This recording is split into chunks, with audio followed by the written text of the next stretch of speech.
The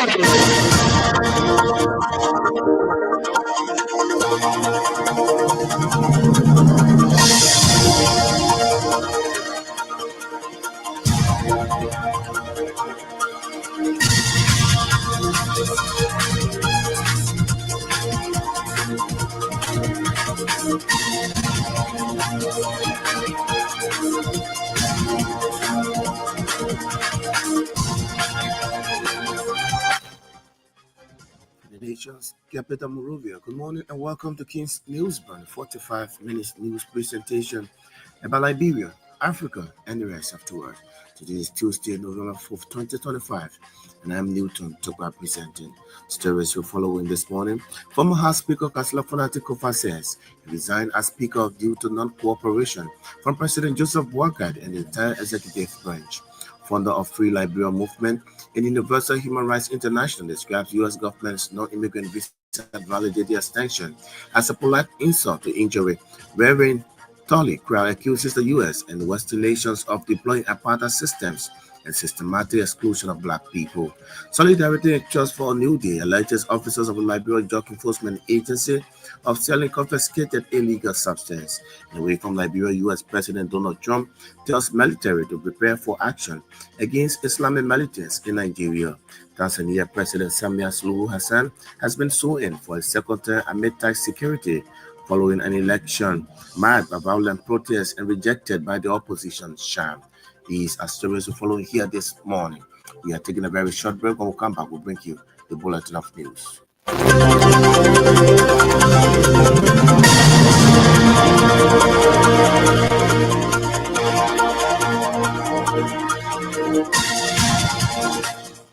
Thanks for rejoining, and let's now have the news bulletin.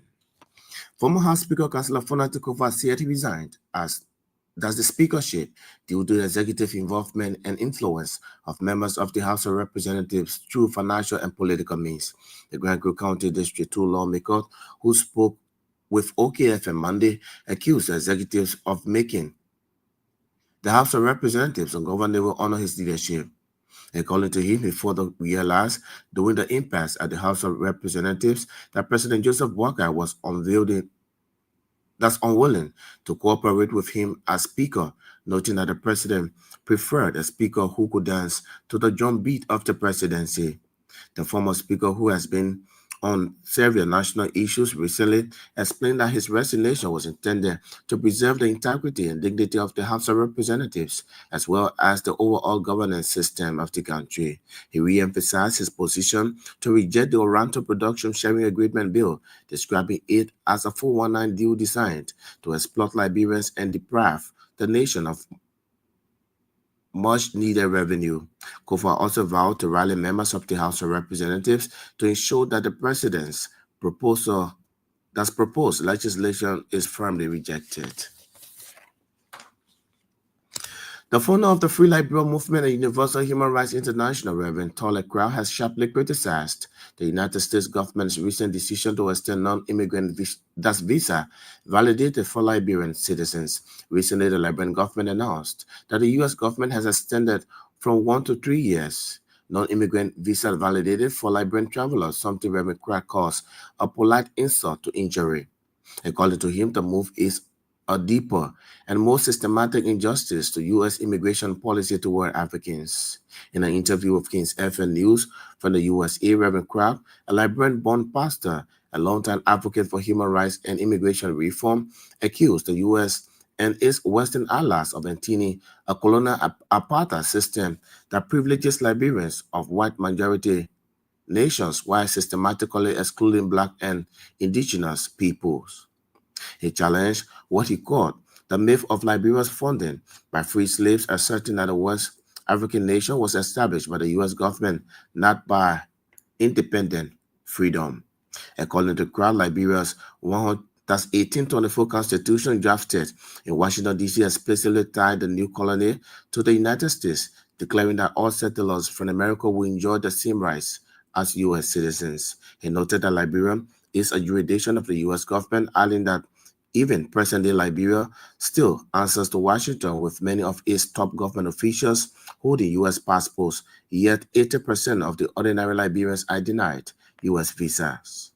Citing State Department data, CRA contrasted Liberia's visa rejection rate highly, that's roughly 80%, with far low rates for countries such as Afghanistan 48%, Iran 53%, and Russia 38%. Along,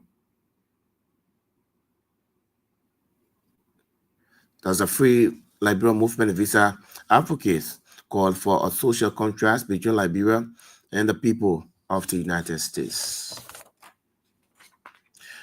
A permanent Liberian citizen and lead campaigner of the Solidarity and Trust for a New Day, Madam Philo Kofa, has accused the Liberia Drug Enforcement Agency of engaging in illegal sale of confiscated narcotic substances. Speaking over the weekend during the official launch of Stand, Lead, or Leave December 17 protest campaign in Congo Town, Kofa alleged that she received credible information linking some LDA authorities to clandestine dealings, including the resale of seized drugs and other narcotic substances to dealers. According to her, such practices have contributed to the growing proliferation of illicit substances across Monterey County and other parts of the country. Madam Kofa also criticized President Joseph Walker for what she described as poor governance and insensitivity to the plight of the ordinary Liberians.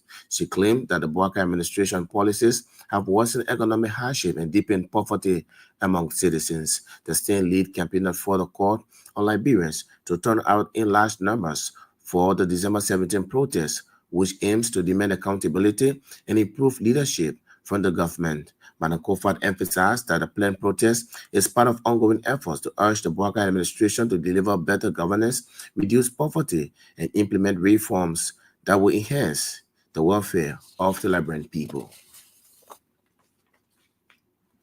A special memorial committee has been set up to memorialize and hold feast in honor of the late Senator of Nimba County, Prince Johnson, on November 28, 2025. The chairman of the committee, Von Suagle, disclosed that the memorialization of the senator is being organized by the Vice President Jeremiah Coon in collaboration with family of the late senator. Addressing a press conference in Sanakuli, Nimba County during the weekend, Glade explained that on November 27, the people of Nimba will converge at their various places to be selected for laying of wreaths in honor of the late senator. Glade noted that prior to November 28, each of the 40 chieftains will be given 1 cow, 500 United States dollars, and 20 bags of rice for the feast, since everybody cannot come to Sanakuli. The youth wing of the Alternative National Congress has recommended a deep-seated overhaul of the judiciary in order to minimize executives' influence. ANC Youth Chairman Aliyu Kadi said the judiciary needs to have an independent oversight and all appointments be made based on merit. The ANC Youth Chairman also proposed opening of the procurement process in the government, noting that the state is losing too much on illicit transactions. He made the comments during a press conference held at the headquarters of the ANC over the weekend. United Party Chairman Reverend Luther Tappet on Sunday called for a fundamental shift in Liberia's political culture, urging leaders to abandon self-interest and embrace renewed spirit of public service. Speaking to journalists at his church on the Rubberfield Highway, Reverend Tappet reflected on his participation in what he described as the African Union of Democracy, a gathering of representatives from 34 countries, including South Africa and Tunisia. According to the ruling United Party chairman, the conference was focused on strengthening democratic governance and accountability across Africa. He noted that it is time for the government to move away from self-interest politics and serve the people's interests. The United Party chairman emphasized that Liberia's progress depends on leaders who take decisive actions to improve citizens' lives rather than offering what he called false hope.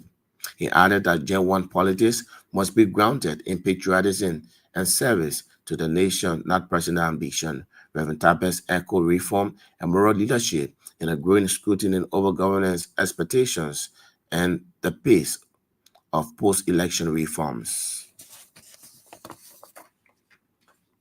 The House of Representatives Chair on Gender Equality, Children Development and Social Services, Representative Mama Brice Mensah, on behalf of the Joint Legislative Committee on Gender Equality, Child Development and Social Services, Judiciary, Internal Affairs, and Health, lauded participants of the just ended two-day expert and legislative consultation on the draft bill to ban harmful cultural practices in Liberia. The Brown County lawmaker said the committee is expected to have press conference next Tuesday informing the public about the status of the bill. It can be recalled President Joseph Walker submitted an act to the National Legislature to rectify and ban harmful cultural practices in the country. Liberia's DJs Association President Adolphus Murray, popularly known as DJ Mo, has expressed strong disappointment in Representatives Bernard Blue Benson, Emmanuel Dan, and several others for what he described as abandonment of DJs across the country. According to Morris, it is frustrating to see Representatives Emmanuel Dan and Bernard Blue Benson, affectionately called DJ Blue, to refuse to help upcoming DJs improve their talents despite their previous affiliation with the association before being elected as lawmakers. The Liberia DJs Association president said, although both lawmakers are former DJs, their alleged refusal to support young talents in the country or attend the association events as means of motivation for the upcoming DJs. Morris comments are indirect reaction to claims of financial support by Representatives Blue Benson and Manuel Dan toward the association over the years. Brown County Senator Prince Moy has defended government officials against what many described as meanness. Senator Moy claimed the government is more focused on spending on developmental initiatives that will benefit the citizens rather than giving individuals handouts, and accused the WIA's administration of looting state resources and spending loosely on loyalists. Several citizens have criticized Senator Moy's justification of meanness, terming it as insincere, baseless, and unjust.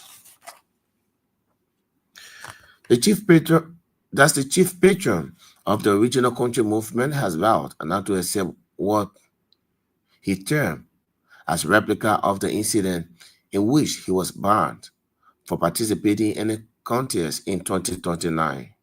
In 2023, Thomas Nimlin was barred by the Supreme Court of Liberia from contesting in legislative election on grounds that he was not a resident of Electoral District 11 in Montserrat County, where he intended to contest a representative seat. Speaking during the 2025 National Convention of the Original Countrymen Movement in Kakata, Maigibi County, during the We and Thomas, Nimene said, no one should take the OCM for granted. According to him, he was not prepared in 2023, but he is more than prepared for the 2029 presidential and legislative elections in the country. ECOWAS Ambassador to Liberia, Josephine Nkrumah, is encouraging custom officers of member states of the West African Regional Organization to implement the protocol giving free trade access to traders in the region. She said in order to transform the West African region, there is a need for custom officers of member states to accept records of inspection conducted by each other so as to reduce the time and funds in moving goods in the region. According to her, traders in the West African region will continue to face challenges of double inspection once the custom officers of member states fully inspect any goods being transported by traders. Ambassador Nkrumah made the assertion when she delivered the keynote speech at the end of a two-day training of custom officers from Guinea, Ivory Coast, and Liberia in Monrovia on Friday.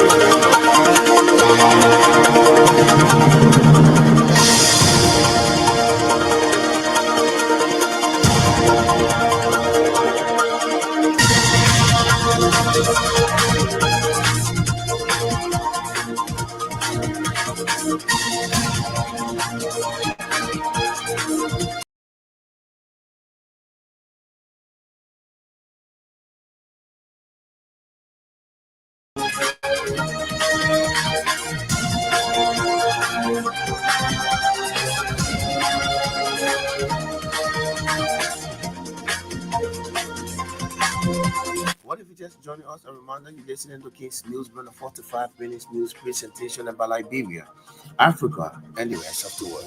Stories we followed here this morning. Former House Speaker Councillor Fonatiko says he resigned as Speaker due to non-cooperation from President Joseph Boakai and the entire executive branch.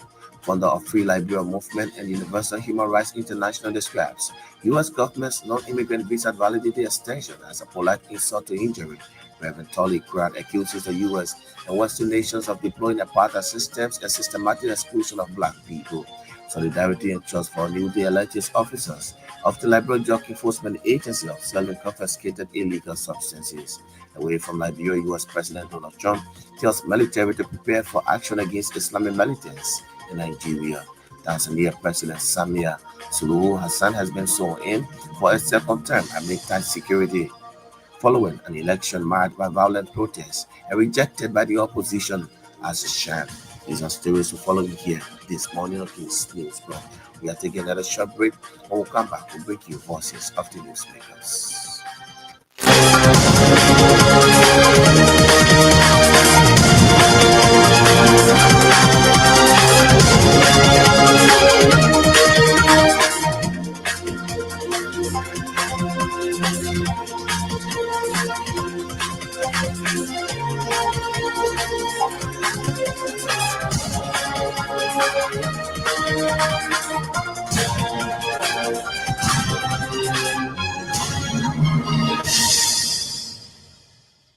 Thanks for rejoining.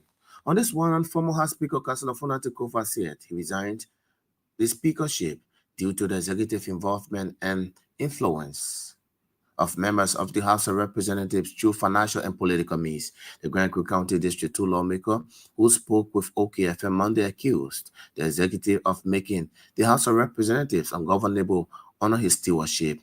According to him, he further realized during the impasse at the House of Representatives that President Joseph Boakai was unwilling to cooperate with him as Speaker, noting that the President preferred a Speaker who could dance to the drum beat of the presidency. Clarence, you have to understand, I don't know if it's the issue of me going wrong. As the current speaker said, the regime was not prepared to work with someone in the opposition. They simply were not prepared. The speaker has said that over and over, that they simply were not prepared to do that. And so they use every muscle they can, especially the executive, to make sure that the place was ungovernable, forcing me to make a decision. Do we continue this battle or for the sake of the country? I look at it like a Solomon scenario, okay? One group come and say, split the baby in half. We don't care. I got to look at it and say, this baby got to survive. The integrity of the house, the sanctity of the place, the integrity of the government structure was very important. And so I'll step aside from that. When the Supreme Court ruled that Fonatiko is the legitimate speaker and the executive comes and says, we'll still work with the majority bloc, then at that point, I felt we were creating or preparing for a confrontation that was unnecessary. Well, Clarence, any statement I made was based on the information I had at the time. But I really don't want to litigate this issue. The former speaker, who has been on several national issues, recently explained that his resignation was intended to preserve the integrity and dignity of the House of Representatives, as well as the overall governance system of the country. He re-emphasized his position to reject the Oranto Production Sharing Agreement bill, describing it as 419 deal designed to exploit Liberians and thus deprive the nation of much-needed revenue. The $1.25 million that Oranto going to pay upfront, okay, whenever they flip or they start production and they owe Liberia, let's assume $10 million, they get to deduct if they sold to somebody else because they don't have the capacity. Oranto will have no choice but to go sell it to ExxonMobil or one of the big companies. No, we're not debating. They went to committee. I have informed the committee, and then I gradually, as I read, I inform the public as to what I'm seeing in the agreement. Every investor, right, when you come to make an investment somewhere, you got to feel it in your pocket, okay? Investment is risk, right? But if I come to you, look, this Oranto agreement, I think Liberia should give it to me. I'm a Liberian. I'm entitled, to our resources. I can raise $1.2 million or $3 million or $5 million, and I get it back when I flip it and make $200 million. Any Liberian can do this. We don't need Oranto to do it under the arrangement that they have given, because all the money you spend upfront, you get it back. Okay, so the way the agreement is structured, you have 100%. That's the block, right? 85% goes to the contractor. 10% goes to NOCA. 5% citizen participation. Then the agreement says NOCA will hold that 5% for Liberians. Okay, the citizen participation, NOCA will hold that 5%. So that's that 15 NOCA holding. It will lapse if after the fine oil in 180 days, NOCA does not exercise the right to claim that percentage. What is bad about this is then it goes down at the end of the day. Right? Even though we have this citizen participation, Section 35 says, apart from the state, the authority, and the contractor, no person shall have rights under this contract. Local don't have rights. Citizens don't have rights. If it's about to lapse and citizens as beneficiary cannot file a lawsuit or cannot impose their rights on it, then what is it? It's nothing. So it's an empty gesture. It's a provision that needs to be reviewed and examined. His former House Speaker, Councillor Funati Kofa, they're speaking. The founder of the Free Liberia Movement and Universal Human Rights International, Reverend Tolly Kra, has sharply criticized the United States government's recent decision to extend non-immigrant visa validated for Liberian citizens. Recently, the Liberian government announced that the U.S. government has extended from 1 to 3 years non-immigrant visa validated for Liberian travelers, something Reverend Kra calls a polite insult to injury.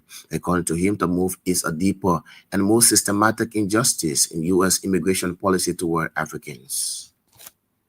In 2025, citizens of 43 countries worldwide enjoy free visa travel to the United States of America, but not a single African nation is on the list. Not even Liberia, a country secretly founded, and governed by the U.S. government for over 200 years. That exclusion is no accident. It is the result of a global system of racial injustice and oppression built by slave masters and colonizers and still upheld by today's immigration, trade, and foreign policy. While citizens of white majority nations enjoy mutual access and global mobility, Black and indigenous peoples are locked out, detained, or left to drown in the Mediterranean Sea. Today, British citizens travel visa-free to 186 countries. In return, the British do not welcome all the citizens of countries British citizens enter without visa. Why? Even in Africa, where British colonized 36 countries, nations like Ghana, Kenya, and Nigeria still welcome British travelers visa-free, while their own citizens face denial, delay, and humiliation at British borders. France and the United States practice the same double standard. They reap the privileges of empire, while those they colonize are criminalized for seeking opportunities. What's the deal with Liberia?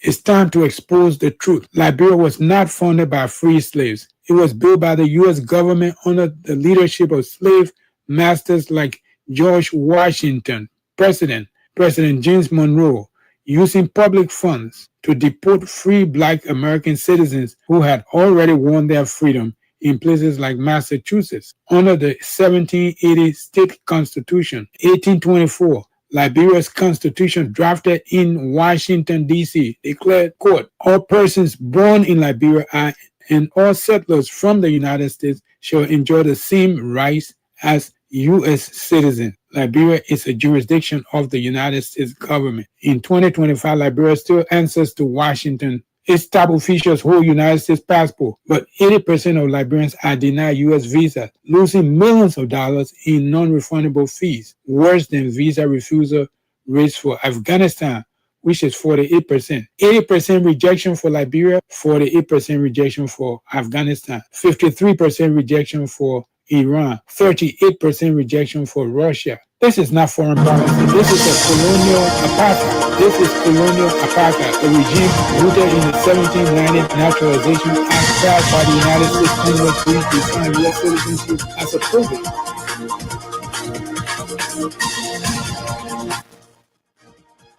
He's the founder of Free Liberia Movement and Universal Human Rights International Reverend Tony Crown speaking. What if you just joined us with the time half past the hour? A reminder, you're listening to Peace Newsroom, a 45 minutes news presentation about Liberia, Africa, and the rest of the world. Stories will follow here this morning. Former House Speaker Councillor Fonate Kofa says he resigned as Speaker due to non-cooperation of President Joseph Walker and the entire executive branch of government. Founder of Free Liberia Movement and Universal Human Rights International describes U.S. government's non-immigrant visa validated extension as a polite insult to injury, where the autocrat accuses the U.S. and Western nations of deploying apartheid systems and systematic exclusion of black people. Solidarity and Trust for a New Day alleges officers of the Liberia Drug Enforcement Agency officially confiscated illegal substances. Away from Liberia, U.S. President Trump tells military to prepare for action against Islamic militants in Nigeria. Tanzania President Samia Suluhu Hassan has been sworn in for a second term amid tight security following an election marked by violent protests and rejected by the opposition as a sham. These are stories we're following here this morning in King's Newsroom. We are taking another short break to be back with more forces on the program.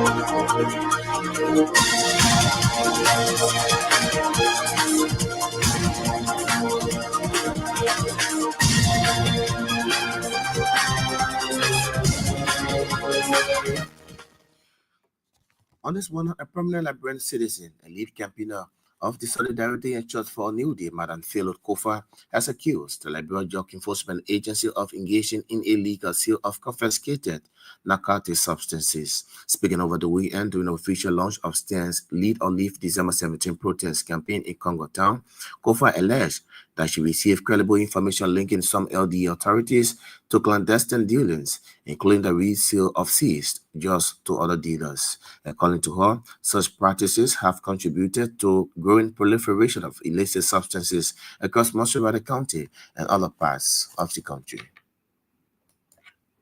Because a whole lot of mothers cannot speak for themselves because they can no longer afford to take their kids to school. The school they were in before, they have to take them to community school because no money to pay school fees.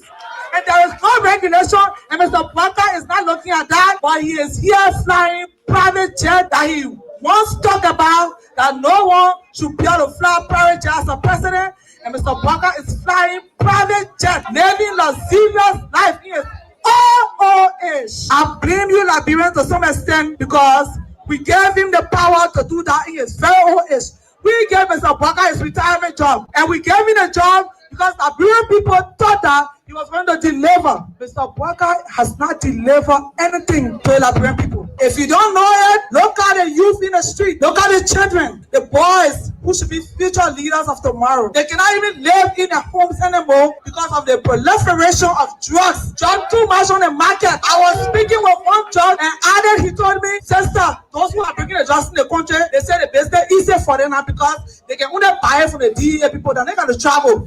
So all the drugs they are getting, the drugs that they are seizing, they are selling it here. Liberians, the drugs that the DEA are seizing on a daily basis, I can assure you that they are selling it again. They are reselling it. Don't be surprised. America, you told me say, oh, but business all right now because we got to travel to what's here and whatever. They just right here. The point when they seize it from the point, they can sell it back to us. Liberians, do not be deceived. Mr. Walker has not come to rescue you. He came to rescue himself, and he's being rescued at the expense of the Liberian people. December 17th is the time for us to come out. Liberian women. Now is the time. Mr. Parker, I can assure you, we are ready. We will stand up to you, Mr. Parker. Enough. You have to lead or you leave. She is permanent Liberian citizen and lead campaigner of the Solidarity and Trust for a New Day, Madam Philip Kofa speaking. United Party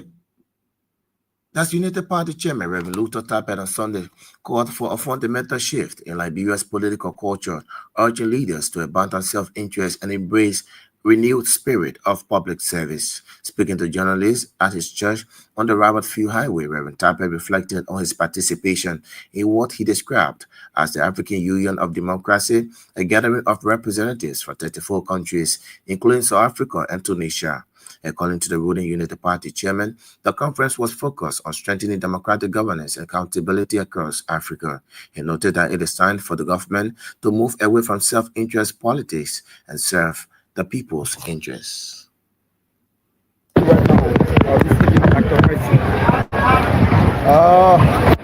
a very wonderful thing to have a great friend of Liberia for over 40 years.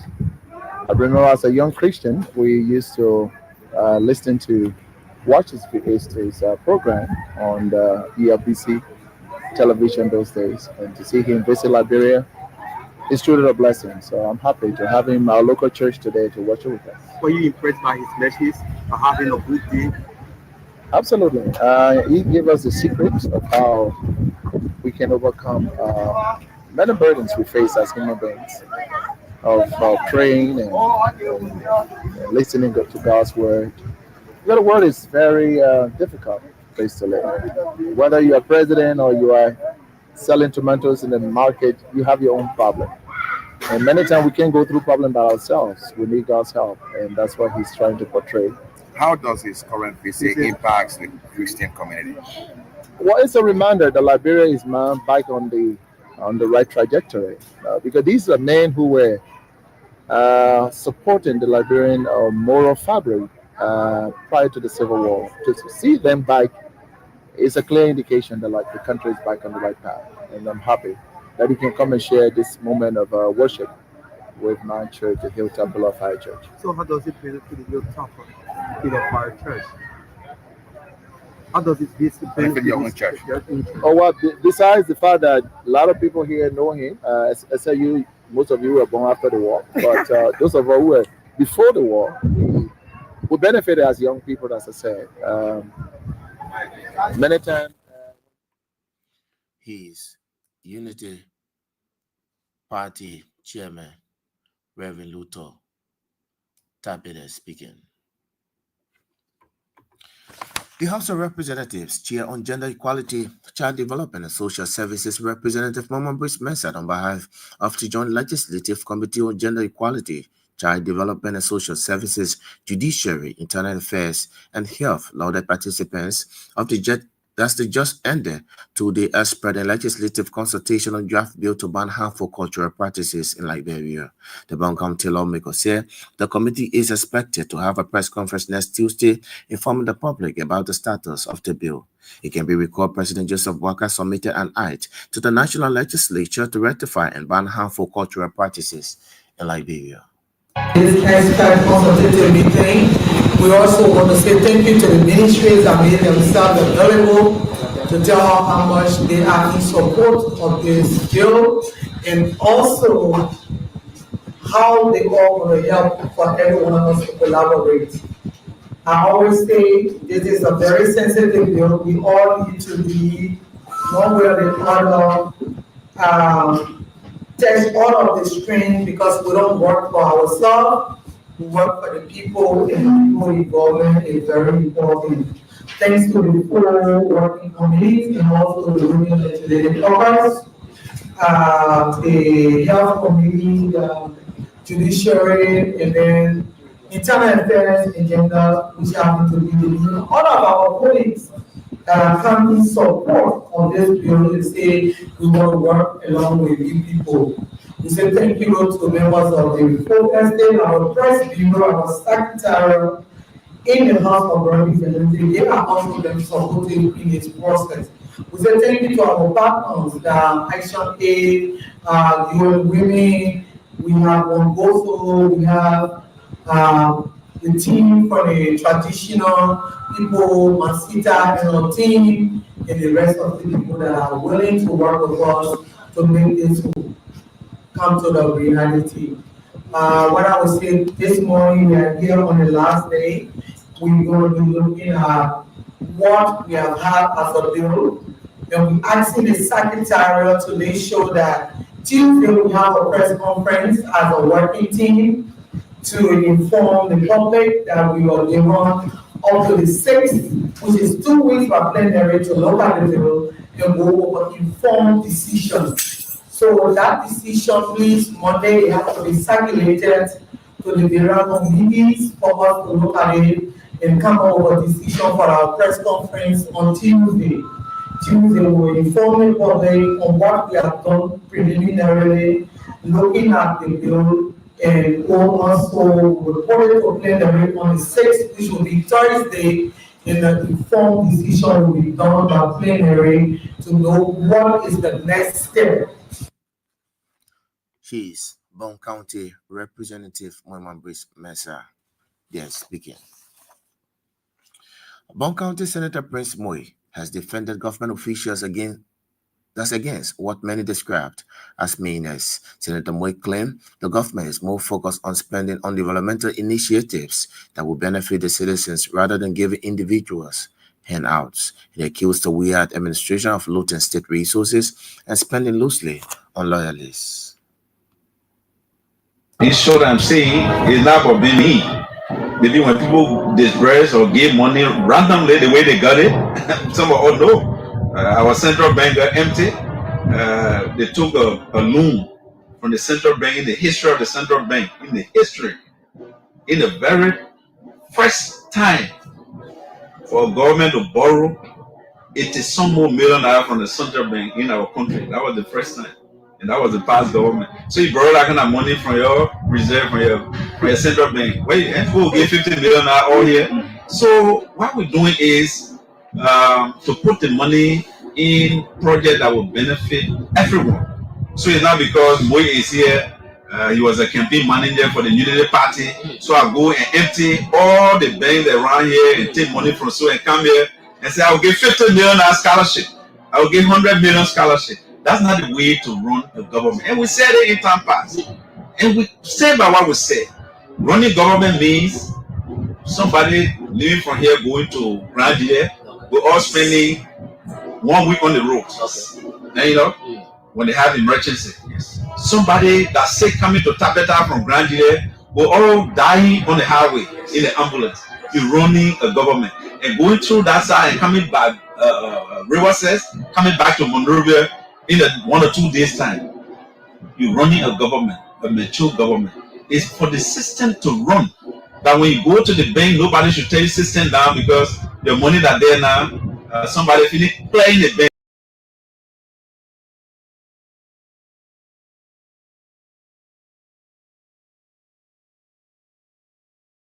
Rural teachers standing to LBDR 2-3 days waiting for pay. You haven't seen it. That's running a government. When last did you see people standing in line with mayonnaise jar or jerry can fighting for gasoline? When last did gasoline go up to 1,000? No way. Even the rice that people thought that it was a monopolized commodity is now being regulated by the market forces. He's Broom County Senator Prince Moy speaking. And away from Liberia, U.S. President Donald Trump has ordered the military to prepare for action in Nigeria to tackle Islamic militant groups, accusing the government of failing to protect Christians. Trump did not say which killings he was referring to, but claims of a genocide against Nigeria's Christians have been circulating in recent weeks and months in some right-wing U.S. circles. Those monitoring violence say there's no evidence to suggest that Christians have been killed more than Muslims in Nigeria, which is roughly even divided between followers of the two religions. An advisor to Nigeria's president told the BBC that any military action against the jihadist groups should be carried out together. Tanzania President Samia Suluhu Hassan is being sworn in shortly for a second term following an election marked by violent protests and rejected by the opposition as a sham. The inauguration ceremony is held at a military parade grounds in the capital, Dodoma, in an event closed to the public but broadcast live by the state-run TBC. Samia was declared the winner of Saturday election with 98% of the vote. She faced little opposition with key rival candidates either imprisoned or banned from running. International observers have raised concerns about the transparency of the election and its violent aftermath, with hundreds of people reportedly killed and injured. On that notice, I would like to go home this morning on this edition of the program King's Newsroom, a 45 minutes news presentation about Liberia, Africa, and the rest of the world. But just before we go home this morning, let's remind you of stories we've been following. Former House Speaker Councillor Fonate Kofa says he resigned as Speaker due to no cooperation from President Joseph Boakai and the entire executive branch of government. Founder of Free Liberal Movement and Universal Human Rights International describes the U.S. government's non-immigrant visa validity extension as a polite insult to injury. Reverend Tolley Crown accuses the U.S. and Western nations of deploying apartheid systems and systematic exclusion of Black people. Solidarity and Trust for New Day alleges officers of the Liberia Drug Enforcement Agency of selling confiscated illegal substances. Away from Liberia, U.S. President Donald Trump tells military to prepare for action against Islamic militants in Nigeria. Tanzania President Samia Suluhu Hassan has been sworn in for the second term amid tight security following an election marked by violent protests and rejected by the opposition as a sham. These are stories we follow here this morning on King's News Broom. I would like to say many thanks to all of our reporters, correspondents, and news editors who helped in making this package. Our sources, better still, join us this afternoon at 1 o'clock, at which time we will be here with another splendid and intriguing edition of the program. My name is Newton Tupa. Thanks for listening and watching. Good morning.